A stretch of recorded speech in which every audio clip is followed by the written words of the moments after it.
தமிழக அரசு சார்பில் மகளிருக்காக நிறைய திட்டங்கள் அது அதிமுக அரசாங்கத்திலும் கொடுக்கப்பட்டிருந்தது. இப்போது வந்திருக்கக்கூடிய திமுக அரசாங்கத்திலும் மகளிருக்காக நிறைய பல திட்டங்கள் கொடுக்கப்படுது. உதாரணத்துக்கு ஒரு 2-3 திட்டம் மட்டும் நான் சொல்றேன். பெண்களுக்கு மகளிர் உரிமை தொகையாக மாதம் 1000 வழங்கப்படுது. அதே மாதிரி மாணவிகளுக்கு என்ன திட்டம்? புதுமை பெண் திட்டம், மாதம் 1000 ரூபாய் வழங்கப்படுது. அதே மாதிரி பெண்களுக்கு விடியல் பயணம் என்ற பெயர்ல இலவசமாக அவர்கள் கட்டணம் இல்லாமல் பயணிக்கலாம் அப்படிங்கிற விஷயம் முன்வைக்கப்படுது. இந்த மாதிரி பெண்களுடைய மேம்பாட்டிற்காக, அதாவது பெண்கள்னா அடிமையா இருக்கணும், ஆண்கள் அடிமையா இருக்கணும், குடும்பத்துக்கு அடிமையா இருக்கணும் என்ற நிலையெல்லாம் மாறி பெண்கள் எந்த அளவுக்கு வெளியில வந்துட்டாங்க. ஆனா ஆணுக்கு பெண் சரிநிகர் என்பதை தாண்டி அப்படிலாம் ஒப்பிடக்கூடாது, 2 பேருமே சமம்தான், அதுனா ஆணுக்கு பெண் சரிநிகர் அப்படிலாம் இருக்கக்கூடாது அப்படிங்கிற நிலையை நோக்கி நாம உயர்ந்து போயிட்டு இருக்கோம். 33% அல்ல, 50% அல்லது 50%க்கும் மேல் பெண்களுடைய நிலை வளர வேண்டும் என்பதுதான் நம்ம தமிழ்நாட்டினுடைய அனைத்து கட்சிகளுடைய பேச்சுக்களாகவும் கொள்கைகளாகவும் இருக்கு. அப்ப இப்படி இருக்கக்கூடிய சூழ்நிலையில பெண்களுடைய மேம்பாட்டிற்கு தமிழக அரசு இந்தந்த திட்டங்கள்லாம் கொண்டு வந்தா நல்லா இருக்கும். ஏற்கனவே சில திட்டங்கள் இருக்கு, ஆனா இது போதாது சார். இந்தந்த விஷயங்கள்ல கட்டணம் இல்லாமலோ அல்லது சலுகைகளோ வேற என்ன விஷயங்கள்லாம் வேணும்னு நினைக்கிறீங்க? இப்போ அரசு பள்ளிகள்ல பயின்ற மாணவிகள் கல்லூரிக்கு போனா அவங்களுக்கு உதவித்தொகை அப்படிங்கிற மாதிரி விஷயங்கள்லாம் இருக்கு இல்லையா? அப்படி இல்லாம கல்லூரிகளுக்கு போற மாணவிகள் எல்லாருக்குமே ஃப்ரீ ஆஃப் காஸ்ட் ஃபீஸ் அவங்க பே பண்ணிடுவாங்க அப்படிங்கிற மாதிரி யாராவது எக்ஸ்பெக்ட் பண்றீங்களா? இல்ல வேற ஏதாவது நீங்க நினைக்கிறீங்கனாலும் நீங்க சொல்லலாம்.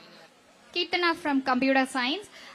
இப்போ பெண்களுக்காகன்னு சொல்லி தனியா இது பண்ணாம ஆக்சுவலி இப்போ நமக்கு 7.5 ரிசர்வேஷன், அதே மாதிரி SC ST கோட்டாலாம் நிறைய இருக்கு. பட் 3 years பிஃபோர் நான் காலேஜ் சேரணும்னு இது பண்ணும்போது பாராமெடிக்கல் போகணும்னு தான் என்னோட இது இருந்தது.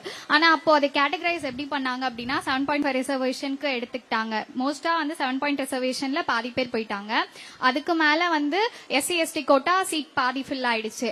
அதுக்கும் மேல சரி நம்ம இருக்கோம் இந்த கேட்டகரிஸ்ல இருக்கவங்க ஜெனரலா இருக்கவங்க உள்ள போலான்னு நினைக்கும் போது நீட்ல இருந்து பாஸ் பண்ணி வந்த ஸ்டூடெண்ட்ஸ் அதுக்கு புஷ் பண்ணிட்டாங்க. பட் இதுல மார்க் வச்சும் கட் ஆஃப் இருந்தும் நிறைய பேரால உள்ள போக முடியல. ஜஸ்ட் அதை மட்டும் சேஞ்ச் இந்த விஷயத்தை சேஞ்ச் பண்ணாங்கனாலே மார்க் இருக்க ஃபீமேல் ஸ்டூடெண்ட்ஸ் உள்ள போயிடலாம். ரிசர்வேஷன்ங்கிறது அப்படி இல்லமா, நம்ம தொடர்ந்து பேசலாம். வேற யாராவது பேசுறீங்களா? ஃபரிதா இதுல ஒரே ஒரு சின்ன குறுக்கீடு, நான் குறுக்கீடு பண்ண வேணாம்னு தான் நினைச்சேன். இப்ப தங்கச்சிக்கு இடஒதுக்கீடை பத்தி ஒரு தெளிவான புரிதல் இல்ல, தப்பு இல்ல. இப்ப என்னன்னா என்னை விட குறைவான மதிப்பெண் எடுத்தவங்களுக்கு நல்ல காலேஜ்ல சீட்டு கிடைக்குது, நான் அதிகமான மதிப்பெண் எடுத்தும் கூட எனக்கு நல்ல காலேஜ்ல சீட்டு கிடைக்கல, இந்த மாதிரி நிறைய குற்றச்சாட்டுகள் இருக்கு. ஆனால் இப்ப நம்ம இன்ஸ்டாகிராம் யூஸ் பண்றோம், இங்க நிறைய பேர் பேசுறப்ப சொன்னீங்க, இன்னைக்கு கட்டாயமா நம்ம கல்லூரி மாணவிகள் எல்லாரும் வீட்டுக்கு போனதுக்கு அப்புறம் இல்ல ஓய்வு நேரத்துல இடஒதுக்கீடுனா என்ன, இடஒதுக்கீட்டுக்கான தேவை ஏன் வந்தது அப்படிங்கறத நீங்க படிக்கணும். ஏன்னா இடஒதுக்கீடு பத்தி நம்ம பேசணும்னா குறைஞ்சது 1 மணி நேரமாவது வேணும். இடஒதுக்கீடு என்பது சலுகை கிடையாது, அது ஒரு உரிமை.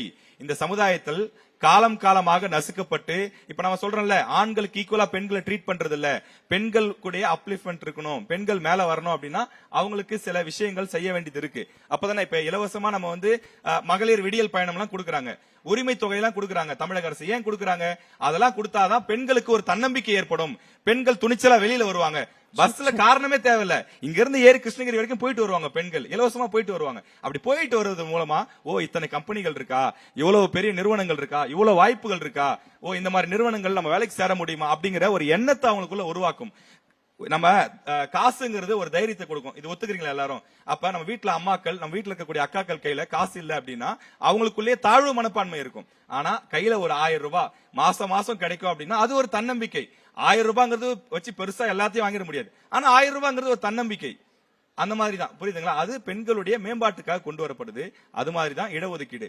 நாம இன்னைக்கு இடஒதுக்கீடு அனுபவிக்கக்கூடிய இருக்கக்கூடிய சமூகங்கள் அல்லது பிரிவினர் எல்லாருமே காலம் காலமாக இடஒதுக்கீடு மறுக்கப்பட்ட, கல்வி மறுக்கப்பட்ட, சமுதாயத்துல சம அந்தஸ்து மறுக்கப்பட்ட சமுதாயங்கள். அவங்க எல்லாம் பொது இடங்கள்ல வர முடியாது, மத்தவங்க மாதிரி கல்வி நிறுவனங்களுக்கு போய் படிக்க முடியாது, ஒரு குறிப்பிட்ட பிரிவினர் மட்டும் தான் படிக்க முடியும். ஒரு காலத்துல இப்ப நம்ம எல்லாம் ஓட்டு போடுறோம் இல்லையா, ஓட்டு பத்தி நம்ம பேசிட்டு இருக்கலாம். இன்னைக்கு ஆண்கள் பெண்கள் எல்லாரும் ஓட்டு போடுறோம்ல, ஒரு காலத்துல ஆண்கள் மட்டும் தான் ஓட்டு போட முடியும், பெண்களுக்கு ஓட்டு உரிமையே கிடையாது. ஆனா இன்னைக்கு காலம் மாறி இருக்கு, புரட்சி நடந்திருக்கு, ஆண்கள் பெண்கள் எல்லாரும் ஓட்டு போடுறோம். உங்களால நம்ப முடியல, ஒரு காலத்துல பெண்களுக்கு ஓட்டு உரிமை கிடையாது, ஆண்கள் மட்டும்தான் ஓட்டு போடுவாங்க. இன்னும் ஆண்கள்லயே எல்லாரும் ஓட்டு போட்டு முடியாது, ஆண்கள்லயே உயர் சாதியினராக இருக்கக்கூடியவர்கள் அல்லது நிலம் அதிகமாக வைத்திருக்கக்கூடியவர்கள், நிலத்துக்கு பட்டான்னு சொல்றோம்ல, அந்த பட்டா வச்சிருக்கிறவங்க மட்டும்தான் ஓட்டு போட முடியும். அப்ப பட்டா இருக்கிறவங்க மட்டும்தான் ஓட்டு போட்டு தலைவனை தேர்ந்தெடுப்பான் அப்படின்னா மத்தவங்களுக்கு அந்த உரிமை எல்லாம் அது எவ்வளவு பெரிய தப்பு. அப்ப காலம் காலமாக ஒடுக்கப்பட்ட நசுக்கப்பட்டு இருக்கக்கூடிய மக்கள் அவர்கள் மேல வரணுங்கிறதுக்காக தான் இந்த இடஒதுக்கீடு. இது ரொம்ப சுருக்கமான விளக்கம் தான், இன்னும் நிறைய விஷயம் இருக்கு, நீங்க தேடி படிக்கணுங்கிறதா நியூஸ் தமிழ் தேர்தல் பயணத்தினுடைய நோக்கம். கட்டாயம் தங்கச்சிங்க செய்வீங்கன்னு நம்புறோம். நன்றி.